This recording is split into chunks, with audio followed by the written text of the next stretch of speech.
Welcome to another episode of the Club Cultivate podcast. I am very excited for today's guest. We are going to be diving into social media, which is a very hot topic, one that we can probably never talk enough about. And this guest is kind of a fun connection because I have been part of a community called Creative Rise, and I have met Taylor through that. So we're very excited to have Taylor join us on the show today. Hey everybody. I am very excited. Taylor, with her social media management company, I should also probably plug that she does some content creation in the wedding space, but we will probably stick to social. But Taylor, can you give us a little backstory of who you are and how you got to what you're doing today? Yes, absolutely. Hey everybody, so stoked to be here. So I've been doing social media in like the communication world. I've been in it for like the last 5 years. I worked during college slash post grad. I worked for a couple corporate agencies and I just felt like there was a disconnect and it was felt very like cold and personal environment. And so I was living on the West Coast at the time. And then I actually moved to the East Coast, into a city I'd never been before, around people I've never met, like didn't know anybody. And I told my husband, I was like, I kind of want to start my own thing. Like I'm in a new place. Like I just kind of want to start my own agency and have complete control over, the client experience and just like not checking boxes for clients, but giving them like truly good marketing and actually helping their business succeed. So I started my business in February, March of 2024. And so now it's been almost 2 years. But in the last nearly 2 years, I've grown, learned a lot, started where it was just myself, grew to a team of five, recently decided to make my business small again and let go of some of my team members just for different reasons. And so it's been a lot of ups and downs and a lot of different learning things that I've experienced in the last 2 years. But overall, I've really enjoyed the clients I get to do. I don't have really a specific niche industry. I kind of just try to target small to medium sized businesses. I find that that is the good size for people who still need and can like function with like a contractor, this kind of work style versus hiring in-house if they get too big. So some of my favorite industries to work for though are like the hospitality, Airbnb space. So I think that moving forward, that's kind of what I'm trying to attract. But I've worked in the health and wellness space, wedding planners, personal brands, big corporate like company type things. So kind of all over the board. And yeah, it's been a fun journey. I've loved it. I'm really grateful for what I get to do every day. And it's been a fun 2 years. I feel like you don't realize how much can happen in such a short window when you are a business owner because you're like, oh, this is so exciting in the beginning. And then you're like, when you look back, it's crazy to see the highs and lows, but then it all makes sense in the end. Yes. So that's kind of fun to see your journey. And I also appreciated what you said about how you kind of felt like there was a need because I think a lot of people are like, oh, I just like this. I want to do it, which is totally fair. Yeah. But I guess knowing that you wanted to kind of do things differently, are there things that you do different as a business owner, as a social media management company, that maybe others do that you're like, we try to do things differently or just strategize differently? Yeah, that's a good question. I think that one thing that I feel kind of individualizes my business and my company is we are very boutique. Right now, it's just me and my sister who work together, which is really special. And I really tend to develop personal relationships with all of my clients. I like to think I'm a very friendly, like outgoing person. And so a lot of the relationships that I have professionally develop into more of a personal relationship as well. And I think that I'm pretty accessible. I always tell clients I don't have a lot of boundaries, which doesn't work for everybody. I'm like, you can text me whenever, like, no big deal. And I wouldn't advise that for everybody because not everybody operates like me, but it's been fun to be able to have and offer kind of like a truly personal and boutique experience, which is what a lot of my clients enjoy. And why a lot of them work with me is I try to limit the amount of clients I have at a time so that I can give everybody my full attention. So versus maybe an agency that's bigger and you have, more of a structure with like a head person and then you trickle down your line. I interact with all my clients every day. And so they are always interacting with me rather than being passed off to another team member. And neither are bad or good. I think it's just for me, The structure of me being involved in everything has worked really well. And that's one of the reasons that most of my clients really enjoy working with me is they work with me. I love that. So if we take that a step further, you're getting to work with a client. I saw your cat in the Yes, I have cats. background. I was They're like flying. So sorry about that. No, it's okay. I love it. I've got the dogs in the back too. I'm curious when you start with a client, what does it look like in terms of building out a strategy? What are some of your essentials? Knowing that some clients come in with things, some are at bare bones. What does that look like? Yeah, so I love like an ideal client is someone who comes in and they have, their branding guidelines and they have logos and they have colors and they have a brand identity. But a lot of the businesses that we work with are small, and so maybe they've been around for a long time, but they've never had had the chance or realized the value in sitting down and establishing all of those things. So if we have a client that's coming in and they have, like you said, bare bones, like nothing, we really try to sit down and make sure that we hash out what their brand identity is. I send a questionnaire asking them like what are their long-term goals, what are they hoping to get out of this partnership, like explaining their brand in a certain amount of words, like learning their tone. Because I really try to do a lot of research and understand the industry and understand their business so that everything that I'm doing is like I'm infusing, my creativity, but it's like their voice and their mission. So yeah, we do a lot of the first thing I think like key wise for me is establishing pillars for content pillars because I feel like it's been such a great way for me to structure. Like I'm never guessing what content we're creating. There's always like, okay, we have 3 to 5 content pillars, maybe more depending on the business. And they can range like, for example, our Airbnb client, we have different pillars of like entertainment, client experience, personal, and those aren't like exactly what they are for that specific client, but everything that we make falls into a content pillar, which I think has been really helpful for me to just always know what to post, always know that something's fitting in and it's going to align with their brand no matter what season or content that we're doing. How do you help clients if they don't know what those pillars are or their voice is to kind of mesh like what you said? I thought that was great about like bringing in some creativity, but still keeping it true to the business. Yeah, so if someone comes and they don't have any of that, I do like onboarding calls with them, and we have a lot of dialogue about who they are, what their mission is, and I'll go and build those content pillars out for them. We do a lot of back and forth of, okay, here's what I think this, like, based on our conversations, here's what I feel like is a good direction. Here's our ideal audience. And here's like some content pillars that I think would fit in your business.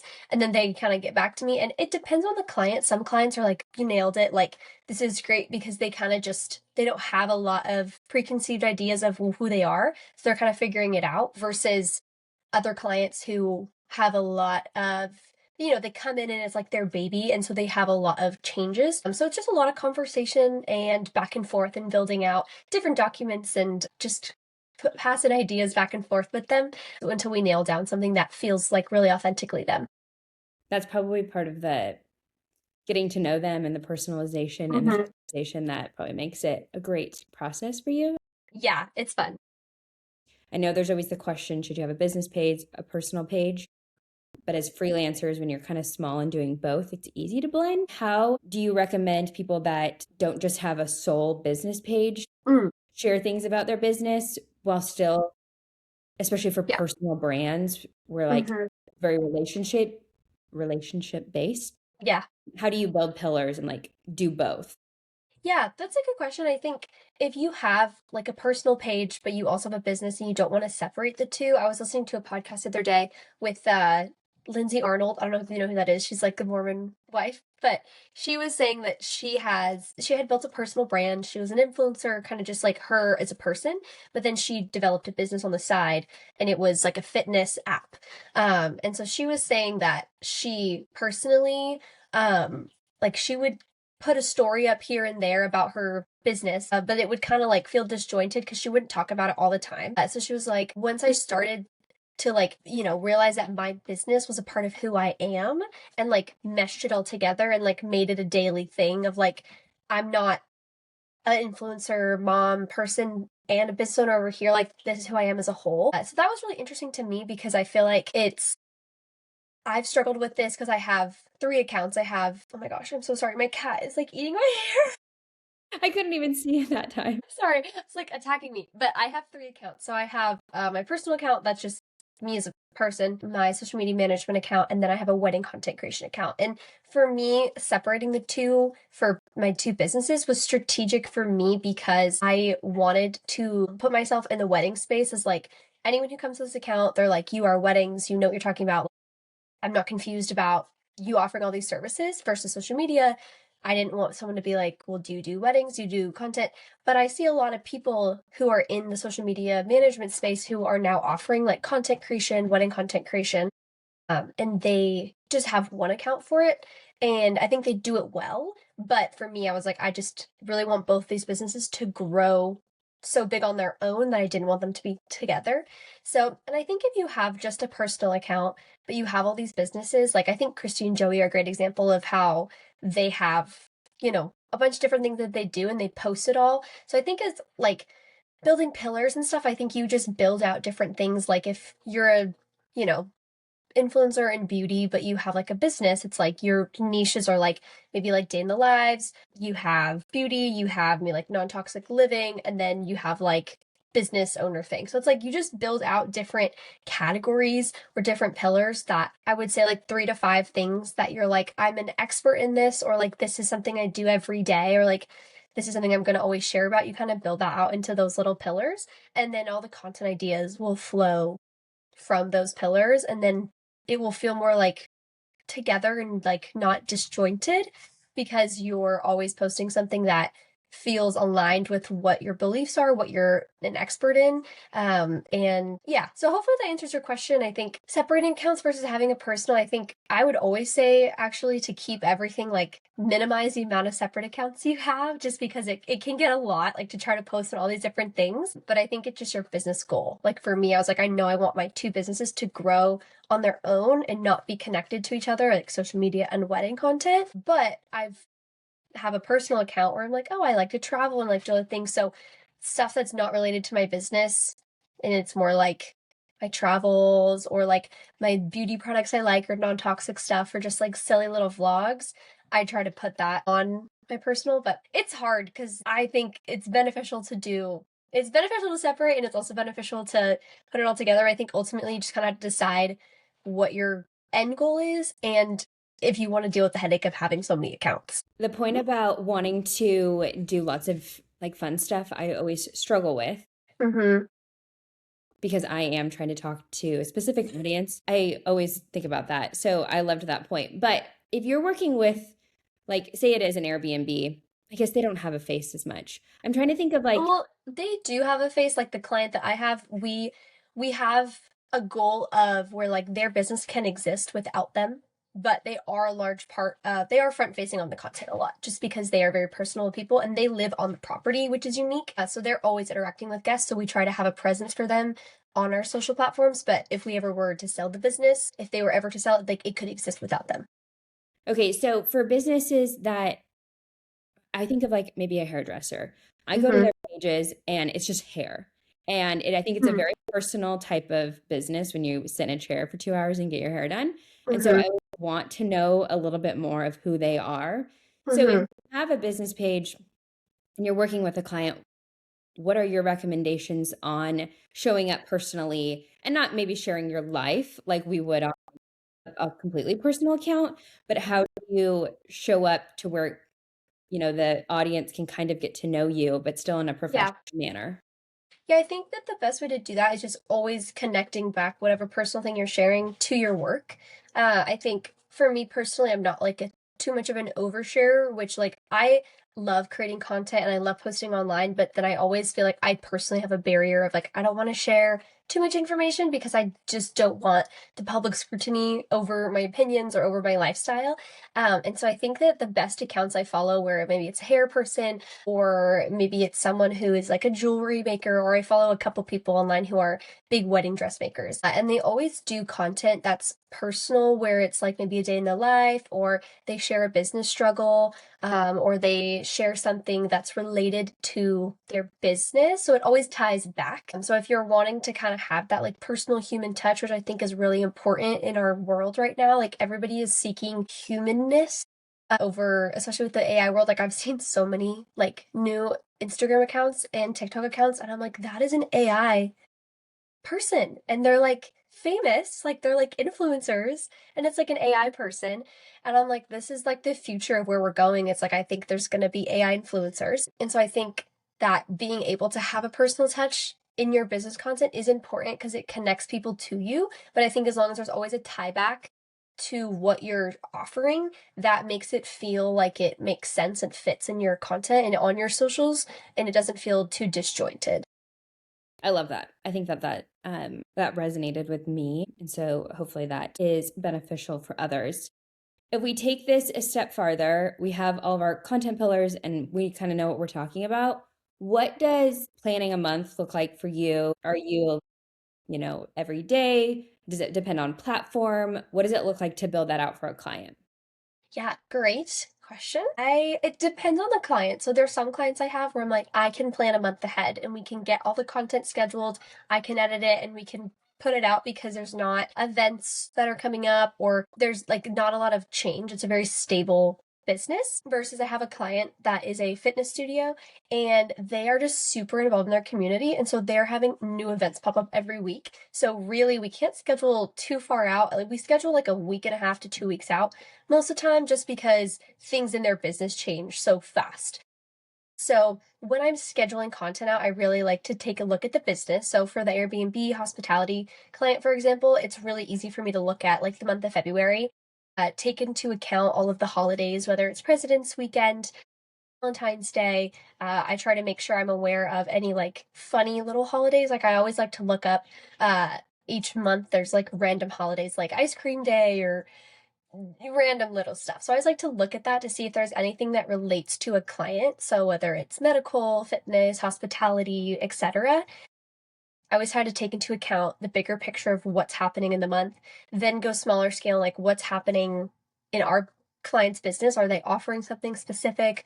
Are we trying, what's our goal? Are we trying to get bookings? Are we trying to get exposure, build following? Like, what is that goal for that month or for like those 3 months? And then from there, building out content that fits in to meet our goals, fits the holiday schedule. And then from there, it's just editing and putting everything together and then adding captions and doing all that little menial tasks, which I love planning a month out. It's great. Versus the fitness studio client for me, it's like I'm constantly in communication with their team and we just do a lot of talking about, okay, this is week, like this is what we have, this is what we need to get out, this is what's going on. And so for them, I'm like just more flexible and I know things are going to flip. So I don't schedule too far out because I know that would just hurt us in the long run because it'd be a waste of my time to schedule a month of content when we can't use half of it because of what changes. For sure. I just had a question from what you had just said and it slipped. Um, I wanted to talk about, are you always creating content for your clients or do you do both? And maybe you give a brief little overview of some of the like packages that you offer, Mm-hmm. because I think potentially receiving content and posting can be totally different than being on the front end of planning that. Yes. So it's every client I have, I go and film content for them. I have two packages. The first one package is just like remote management where they feed me content, but a lot of my clients tend to be local or they want me to go and be involved in capturing the content because that's a big pain point for a lot of business owners is that they don't know how to film the content in the first place. So for them to feed it to me and me edit it, which is like, it can totally work. It's just harder for some people to grasp. So most of my clients, I'm on the ground shooting all the content, and which is really nice because I'm truly involved in every step of the process from creation of the content, strategizing what we need, creating shot lists, and then editing and executing and to fulfill the client goals. So I like that because I get to really have a full circle understanding of what they need and be in total control. But some of my clients, so I live on the West Coast and I have clients in Georgia, North Carolina, and so I do go on the ground and shoot content for them, but it's on more of a quarterly or like 2 time a year basis versus I have clients locally where it's like once a month or a couple times a month I'm going and getting content for them. But I think my fitness client, they have really just grown so much in creating their own content. And so my communication with them is just really clear of like, here's what we need, here's a shot list, here's some like, I'll always send content examples. A lot of my clients are very visual, so they like seeing other examples of like, here's a style video, maybe it's like a day in the life or a funny video, and here's like an example of what my end goal is, so then they can visualize that as they're filming the content and feeding it to me. Versus the Airbnb client, we do influencer partnerships and I'm able to be in control of that as well. So if I'm not the one on the ground shooting the content, I can send shot lists over to influencers, partner with influencers who feel like they're a good fit for whether it's us trying to grow following or they are like a UGC style creator. How often, or I guess, what does it look like in terms of content mediums? Or like, how often are you posting videos, carousels? Like, when you're planning out things, do you take all those things into account? Or is it just like, this is the type of content and we fit it to what is medium the right word? Media or I know what you're saying. I think it depends on like what's working. Example, like I'm talking a lot about Airbnb client, they're just one of my favorites, but I just onboarded a new client that is a custom closet client, a custom closet builder. They had all of their content is very like before me was very stagnant, like just a photo post with a caption. A lot of the photos were blurry. And so with them, I'm now trying to experiment as like what does our audience engage with, because we have like no engagement. So for that, I'm like testing out reels, testing out carousels, testing out different story interactive things like polls. But with the Airbnb client, we were having like carousels are having a big moment. I think they are still now. Like I see a lot of creators talking about carousel posts, and I think that people are really enjoying that form of content because they can control the pace at which they read or watch it. But while a carousel posts do well for us in the Airbnb space every now and then, I find that reels have the highest potential for us with virality and to showcase our property the best way. So I do a mixture based on what I'm seeing work for each client in the industry. So I don't have like a set, this works for everyone, because I do feel like it's specific to the business and specific to what your audience engages with and what works in the social atmosphere, but also what's working for the client. you've mentioned multiple things about like reading this, hearing that. I mean, it seems like you really have, I don't know if this is the right way to say it, but like boots on the ground. How much of that like, how much do you feel like you have to be involved, like as you're consuming things to then go better serve your client? I think you have to be like less involved than you think. Like I think we're moving into a space where, like 2020 it was like all the dancing trends and like all the things, but I feel like we're moving away from trends. Like I don't know the last time I saw a dancing trend video where like every business was doing it. I feel like we're moving away from that and we're moving into a space where like everybody has a permission to just be like totally creative and as weird as possible. Like I'm seeing a ton of fashion influencers who like they cut their head out so their head is giant on their tiny little like body and then they have like their purse in their hand or something, like just really creative ways of doing carousel posts or day in the lives that are just like cut a ton, like there's tons of cuts and tons of like I'm seeing a lot more people do intense edits for Instagram specifically. Those are doing really well. I feel like people who have sound effects, clicks, like just keeping people engaged, like almost like YouTube style videos that are shortened for Instagram. So, I mean, while I just like to pull inspiration personally from scrolling, but I find nowadays that I think what's working well is people who are just having unique ideas and going with it. And just like trying it out and seeing what works. I think again with the AI world we live in, it's such an artificial world, and people are looking less for like my life is perfect and curated, and they want that authenticity, and they want to see those kind of like weirdo things. So I don't think you have to consume as much as you think. I think you could like I personally deleted I have two phones, and so I deleted social media off my personal phone so that when I'm not working, I can like kind of disassociate. And I feel like I'm kind of generating more creative ideas just by being out in the world and like going on walks and like talking with friends, and like something will click for me rather than over consuming. I love the two phones idea. That It's sounds great. amazing. I tried to It's delete great. it and then I was like, I need to post on stories. I need to like check things. And so then I was like, I tried to just do it on my iPad and that didn't work either. Yeah, I have an iPad, and I the reason I did get two phones was for wedding content creation. I wanted like in case my phone exploded or the storage, like all those stuff. But I've found that it's been really nice for me to separate because I can leave my work phone at home, and then I can take my personal phone, which is literally just a communication device, and like a camera because I've deleted all the other stuff. It's been really nice. I recommend. That is, yeah, good. Have some boundaries Mhm. in our crazy world of social media. Yes. Taylor, you've mentioned a couple things about AI. How do you use AI? How do you recommend it? Especially, I know there's such a line with creativity, Yeah. not ruining it. So, love your thoughts. I personally think that if you're not going to get on the AI train, you're going to get left behind. So I have mixed feelings, like business wise. I think it's a great tool. It's super helpful. It cuts, tons of tasks out of my like out of my day. But on a personal level, I'm like, oh man, like I am kind of scared that they're going to take over and conquer the world. But hopefully that won't happen in our lifetime.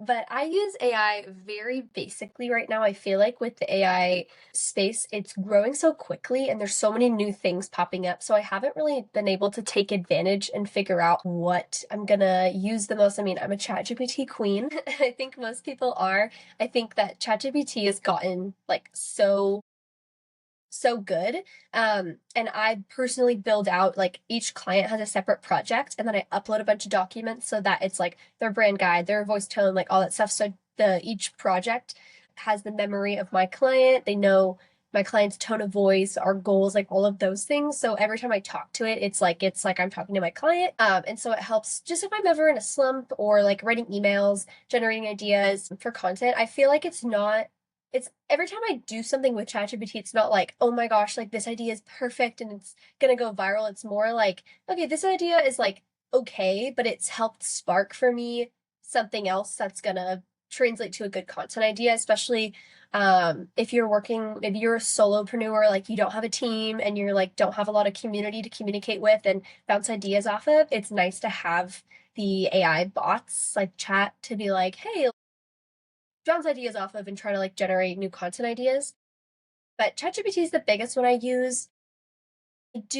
I've started using Vista Social for all of my management and automatic scheduling and all of those things. For the first year and a half of my business, I did not use any tools. I used we all manually posted, and I just didn't find something that I liked. But Vista Social has really shown me that I like it saved me a ton of time, just like the automatic posting. It gets to learn your clients, so you can do like generated ideas in there. It will automatically create analytic reports and tell you like a summary breakdown. So for me, I feel like the use of AI is just like a task saving or a time saving thing for me over using it for generating images stuff. I haven't really done too much with like video generation or image generation or anything like that, which I want to get into because I think that there's a time and place where it like works for certain businesses, but for now it's just a time saving hack. It scares me, like you said. And then I'm like, is there going to be a day and age where like us as creatives aren't needed because there are things being made? But your point about Yeah. authenticity, Yeah, I mean, I feel like I go both ways where I'm like, maybe I'll work like maybe AI will take over our jobs, but I just maybe I'm naive to like the power of AI, but I just don't think that at least for the next like 10, 20 year, maybe not even that long, but at least the next 5 years, like I just feel like people don't want to lose the human connection. well, and it might, yeah, there might just be more of a separation where like AI is being infused and Mm-hmm. maybe there's clear boundaries of where people like determine it's acceptable or unacceptable and Yeah. not taking over our lives. Yeah, so we'll see. You mentioned the platform you use to schedule everything. What does it look like when you are interacting with clients, getting approval on posts? Do you have a system for that? Yeah, so with Vista Social, I like the system, not love it. With that specific platform, the way that I am able to share the content calendar with my clients is I create all the content, and I it's a shared link. So I copy the link and it's password protected. So they type a password in and then they're able to see on their end all of the content per platform with the cover photo, and it displays it in the format as if you were watching it on that social platform. So maybe you're scrolling through Facebook or TikTok or Instagram. Those are the three platforms that I mostly work with. So it displays it for them. They hear the audio, they see what it's like you're looking at it on Instagram, and then they just give me a comment approved, or they comment their revisions or whatnot. So it's really nice because they really have liked the shift. Before I was using Trello. I'm not sure if you've used Trello before, but it's more of like a task management platform. So I kind of shifted it to fit social media, but it wasn't like the best, just it was a lot of like steps. So with Vista, it's nice that they can see how it will actually look on a social platform, make those changes necessary, and then once they approve it, I schedule it and it's done. So, it's become a bit more of a streamlined process that I really like. I feel like a lot of social media people are always like, I can't, there's like one thing about these platforms that like really hold you back. So Yeah. I'll have to try that out. I haven't ever used that. Yeah, I did. I was using Rella before, but Rella for me, I forget why. I think for me, I was looking at using Sprout Social, but that's like a big corporate agency platform, so it's like $1,000 a month, like minimum. And I was like, this is ridiculous. I can't afford that. That's dumb. But the biggest thing for me was I wanted a system that also had the analytic power. And so with Rella, I don't think that it was working for me in the sense of like how it was laid out. It was a little clunky, and then there wasn't like the analytic support. With Vista, it will generate like very detailed, intense. Like I sent it to a client once, and she's like, "This is like too intense of an analytic report." It was like so. It's nice because like I feel like I have way more insights. You can do competitor analysis of different like accounts, so you can compare, different Airbnbs in the area to like how many posts they're doing. It's very intuitive, and they did just start doing you can schedule stories on their platform, which there are limitations, but I feel like it's gonna get better. And that was one thing for me. I was like, if I could schedule even a couple stories, like that's huge. That is awesome. Yeah, I'm gonna have to check that out. Speaking of analytics, I want to talk about or see how you go about showing clients what the work is doing, and how like you're meeting their goals. So what is that? I guess every client might be different depending on their goals, but how do you say like, hey, this is what we did, this was a success or not? Yeah, every month we do an analytic report for a client. And like I said, I started using Vista, but it was really heavy duty. And that works for some clients, like my Airbnb client. Sorry, my voice is going. My Airbnb client was like, we really want like really intense insights of what's working, what's not working. And so for them, that like intense reporting worked really well. But for my Pilates studio client, they were like, this is too much. Like, I just want the basic breakdown. So I have a template that every month it looks the same. We just plug in different like top performing content. We break down like the audience demographic, the locations of where our audience is highly concentrated. We talk about why posts are working versus like other posts aren't working. And we have like a last slide that shows like our goals. So, our previous goals stated, and then on our call, we do a call to talk about the analytic report, and we talk about whether our goals are staying the same or they're changing. And so if the client's goal is to grow followers, obviously we'll show, increase of followers or decrease or why this is happening, versus some clients are like, oh, our goals are to get more like membership pushes or all of those things. So, or my Airbnb client, their goal is to get bookings. And I don't have like the one and all like system to track bookings yet, but for the Airbnb client, they've installed a UTM link to their website, and so it can track where all the traffic's coming from, so they can see like, oh, these people are coming from social media. But for example, in January we had a huge viral moment. We got, I think, like 22.3 million views across all of these platforms, and we basically booked out the client's year for the Airbnb client. Like, they've basically been booked out, which is amazing. And so in those senses, because I'm like their only form of marketing, they know like viral moment, all these bookings, like we can pretty much guess that they're all coming from social media. But I do use ManyChat, and ManyChat is that automation tool. So people who are commenting and like getting auto links, I can track and see who's opening them, and it will display all of their social profiles. So if we ever wanted to cross compare, like Mary Margaret booked, she commented and then she booked. So there's different ways to track. But yeah, the analytic reports I try to customize per client, but everybody gets the same like template. And then if someone wants, like I said, heavy dutier information, I'll do like my basic Canva template partnered with the intense Vista Social analytic report. I love the customization. I feel like that adds another layer of like what you're offering as a boutique type company. So I think that that's really fun. I was also curious about, yeah, how do you collect or how do you have proof that what you're doing on social is driving sales? And so that Mhm. having being able to track all those links is really smart. And so that is definitely a great tip for people because I know there's some people out in the world, which I guess they wouldn't probably pay for social media manager. Mhm. They're like, we know we need it. We don't really know what it does. Yeah. Like, so I think sometimes Yeah. it was hard to prove.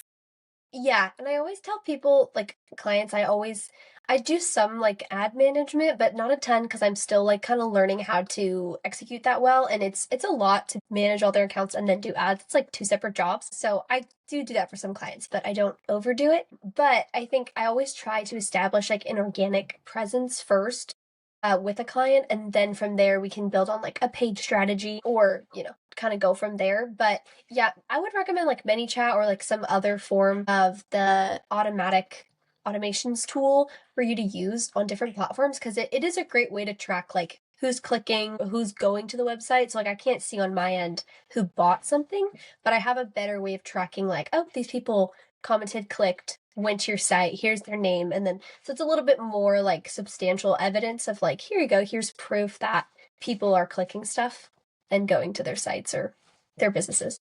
I love that. I think that's great. Add another layer of providing proof and Yeah. justification for all the things that Yes. we do. Because it's not as easy as what some people think it is, which Yeah. leads me, I want to talk a few things about business because I think this is where, I mean, it's all fun. I guess knowing that it is not as easy as what people think, was there something that you did not realize now running the business for 2 years that is way harder than you anticipated? Yeah, I think the biggest thing that jumps out in my mind immediately is never being off the clock.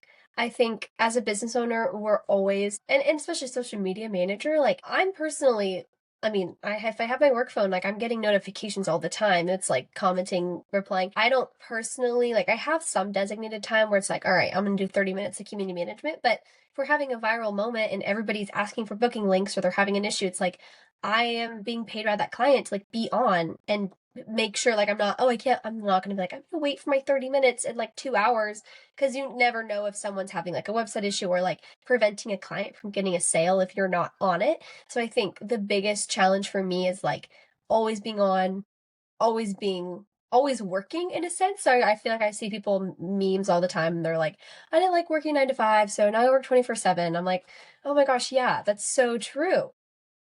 But I think as like on like a personal note for me, that's like the biggest challenge. And then I think on like more of like the social media specific level, I think everything just changes so fast and so frequently, whether it's like platform features or Meta's changing how they look or Instagram's introducing a new feature. I think this space just change or what content is working just changes so quickly. So it's like you really just kind of always have to be learning and adjusting. It's not like there's not like a tried and true way that's going to work for the next 7 years because so much is going to change. Okay, so that's a great segue into this. How do you stay inspired with all the fun things in the social media world, but not overwhelmed or burned out?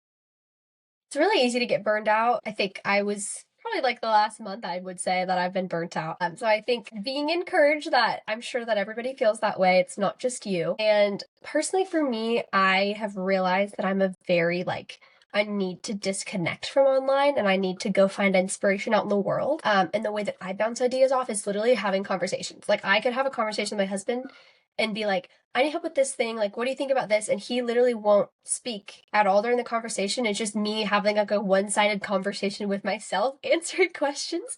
And like, then I would come like, great, I found an idea. And he's like, I didn't say anything, but good, great. So for me, like getting out in the world, having conversations with friends and like just getting like touching grass literally because I personally just it's so easy to get consumed and be like, oh my gosh, this person's posting all the time about their business or whatever. So getting inspired by being out in the world and like doing physical activity and like just disconnecting is actually the way that I've found most inspiration and not burning out and trying to have harder boundaries with myself about how much I'm personally consuming online versus working, because it's easy to be like, I'm doing market research, but like then I'm scrolling on TikTok for 2 hours and I'm like, how is this helping anyone? Like it's not. So I think that's such a like fine line. The joys of social media, like the best part of it is the worst part of it at the same yes. time.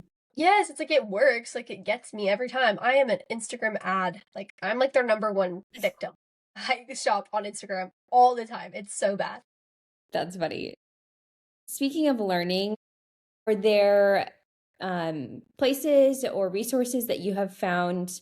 I mean, I know social is a little bit of, I don't want to say like trial and error, but like you had experience, right? You're working with clients a lot. Um, but I didn't know if there's anything that like you're doing to learn of new platforms or stay up to date with social trends, different things like that. Yeah, I'm a big fan of like subscribing to different accounts or businesses like that are doing email newsletters that kind of give you, new what's going on in the world. I think Planoly has a good like email subscription. Different platforms like they just give free resources. And for me, I'm not someone who loves to heavily research. Like I like my husband is a big researcher, so I like him to research things and then tell me the rundown. So I like little nuggets of information where it's like, this is a great newsletter. It's going to give me like the top 5 things that are happening and changing versus, and then if I want to deep dive, I can because I'm like, oh, I knew that. I didn't know that. Let me research this further. I love podcasts, anything that I can do like multitask, if I can like write emails, write out content plans, create content, and listen to something. And I really like listening to podcasts like Hot Smart Rich is a podcast that I'm really into. The Him and Her show, like educational, but a lot of them are like founder stories. And so I think the Hot Smart Rich recently, they've interviewed a couple different female founders for really like Tower 28, Set Active, and a lot of their journey has talked about their marketing strategy and like what they did. So I feel like learning from people by telling their stories really interesting to me and kind of like hearing like, okay, it is a hustle and it's like it looks pretty online and like all that, but they did hustle and then here's like their biggest failures and like all of that. And I love YouTube. I mean, you can find anything on there. So if I'm ever questioning, how to do something or looking to get inspired, I kind of pop over there and look for stuff. How do you manage day to day with running the business and then being in the client work? That's a great question. It's a lot. I try to schedule out my week. So on Mondays, I typically don't take any meetings on Mondays. So like Saturday, Sunday, hopefully I've had a relaxing weekend. Maybe I haven't had a client shoot that weekend or I've been able to disconnect. And then Monday, I like to keep for like me Mondays. So it's like my day to get back into the business mindset if I haven't been working on the weekend. So I reset, get in the mind, do any like admin tasks to set me up for the week. Maybe I'm prepping for a shoot or answering emails, like kind of just getting myself reset so I can have a successful day. So I feel like my true Monday starts on Tuesday, but Tuesdays are heavy meeting days for me. So I do a lot of client calls. I try to stack all that. Wednesdays, Thursdays, I'm usually like shooting content or editing content, all of that. And then Fridays are kind of like a free for all day. And then Saturdays, it depends if I'm like traveling, kind of do travel heavily, or if I'm, just kind of like filling in random stuff. So I try to structure my week to where like every day has a purpose. And it's easy for me to get overwhelmed with like my to-do list. So really like I use Asana. I'm not sure if you've heard of Asana, just like a task management tool, project management tool. And that's been really helpful for me to like, okay, here's my task for today. Like, here's my long to do list of everything I have to do, but not allowing myself to like try to think that I can get everything I have to do in the world done in one day. Like, it's just not gonna happen. So, breaking it up into having different purposes for each day and then knowing, like, okay, today this is my task. That's been really helpful for me. That I think as a business owner is the hardest thing to manage of like knowing all the things going on in the back, but then it's just being like very focused on Yes. today or like the top three needle moving things. Yeah. Very challenging. Knowing that, I guess, social media is fun, but also challenging. So if people are in a rut or they're, I don't want to say overwhelmed, but just like not feeling social media, I guess, what is one tip that you'd say, like, try this, implement this to help them maybe get revitalized or just like see improvement in social media? Because I think that's also something like if you don't really see results, you're like, it's not working. Yeah. So what's a tip or piece of advice that you'd give to people as they like try to refocus on social? Yeah. And if we are talking mostly about people like kind of promoting their own businesses or just like their personal brands, Sure. Yeah, let's try that. I would say, my goodness, my voice literally is like leaving me. But I would say that my biggest tip, I keep saying such a good question. I'm trying to like not use that phrase, but it is a good question. Great interviewer. But I think the biggest thing is like try something new. So for me, I don't personally like I am bad about posting on my own socials. I a lot of my business comes from word of mouth and like I said I try to limit my clients to a certain amount and I'm like at my max amount of clients right now, so I'm not necessarily I'm like I don't need to promote to attract new clients because I'm good right now. But it's not great to like not post because your engagement goes down and all of those things. And it's good to have a constant presence just to show people what you're doing. So I would say try something new. Like for example, I really like making content, but I've found myself so fatigued by creating content for all my clients that I'm like I could post like my life's pretty cool. Like I'm really blessed. Like I could post cool videos of my travels and like maybe get, maybe it could turn into something extra on the side. Like there's all these opportunities that I like overwhelm myself with because I'm not taking advantage of them. So I've decided the last like 2 days, I'm like, okay, I'm gonna post very like raw, uncut, like TikTok vlogs. And that's gonna be maybe a way for me to like look back in 10 years and be like, oh, this was my like life, so cute, or like that's gonna give me joy because I love looking back at my Instagram feed and being like, oh my gosh, like I love posting this because it's like my own personal Pinterest board of like my life. And so trying something new that's gonna like maybe try to inspire you to like, and it's also market research of like testing out what works. But I would just say don't get stuck with like this trends and like what everyone else is doing. Like try to create without consuming. And so that's what I'm trying to do is just try something new, try to create content, put it out there without and pressing post and then like logging out of the app and not uh then scrolling and just like trying to see if that kind of like keeps me inspired, it keeps me hip with the times. But yeah, that's kind of what I'm thinking of as far as tips. But I think that's fun. And I think that's what I always try to go back to is social is fun if you let it be. Like I think that was a yeah, great idea of what you said about like especially more of a personal page, like let it be something that you can look back on or like these were little moments in your journal or diary or just yes. fun things instead of like stress or be worried about what's going to perform or what do people want and all the Yeah. things. And it's always a thing that you think is gonna flop that like does well. So just put stuff out there that is true to you and authentic and something will come of that. And if the only thing that comes of it is that you look back in 5 years and you're like, wow, like that was my life and look at me now, like that's special. I also think it's fun if or I guess sometimes when I like am in the moment don't think it's great and then like you improve so much over time you're like look at how far I've come. Yeah, totally. Taylor, this has been very fun. I have two wrap up questions for you. Hey, let's do it. First one, you kind of already touched on it, but if you have a different answer, it's fine, or if it's the same. Do you have any book or podcast recommendations for our listeners? Ooh, okay. Like I said, podcast wise, like I really like Hot Smart Rich. That's been a really fun podcast for me. There is also a podcast called I don't know. I think it's called Sauce. It's like a group in Utah and they're a social media management content studio team and they're called Sauce Media. So I have to remember what their podcast is, but Sauce Media, I think on Instagram, they have the secret sauce, which is super cute. But they have just good resources and like fun podcast episodes for people in like the social space. And then book recommendations. I'm a big like I love like fantasy romance. Like I try to escape when I read. So, but there was a book. I don't know the title of the book, but I think his name is like Hermosi or something. This is not helpful because I'm not saying it right. But I would say okay. Podcast is the Hot Smart Rich, and then the Sauce Media, and then books I'll get back to you on. I just don't do a lot. I just am a podcaster. I don't do a lot of like self help reading.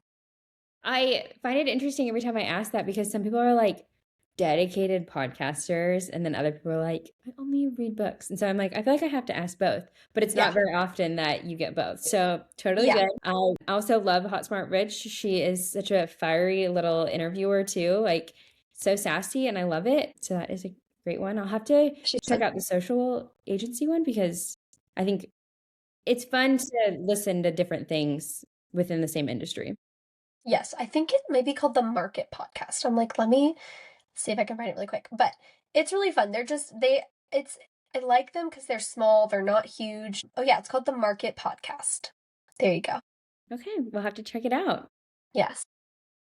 Last question. What is a piece of advice that you would give to someone younger or younger Taylor as you are working towards being a creator? Yeah, I think my advice to my younger self would be trust that you can do it and have confidence in your skills because I think it's really easy for me to get imposter syndrome or be like, why do I think it's okay for me to just like do this business? Like, how in the world are people trusting me to do this? It's really easy to get caught up in lies of like, you don't know what you're doing. And then I'm like, wait, no, I do. Like, look at all these analytics. Like, I do know what I'm doing. So I think being comfortable with failure, uh, is something that I would tell myself is be comfortable with failure, and be confident in your skills and your purpose and what you're doing. I think that is a wonderful way to end this podcast. Taylor, where can people find you if they want to ask questions, potentially work with you? What does that look like? Okay, you can find me on Instagram at Caruso and Co Marketing. Caruso is Caruso. Blushing bride content for wedding stuff, Tay Caruso for personal stuff, all over. But Caruso and Co Marketing, email, TikTok, Instagram, all of that. Would love to connect. And thank you so much for having me. This has been really fun. Thank you. I always love getting to just like dive into things. And so I appreciate all of the wealth of knowledge that you shared. I feel like social is one that we could talk about forever because we Mhm. probably barely scratched the surface. But thank you so much, Taylor. Thank you.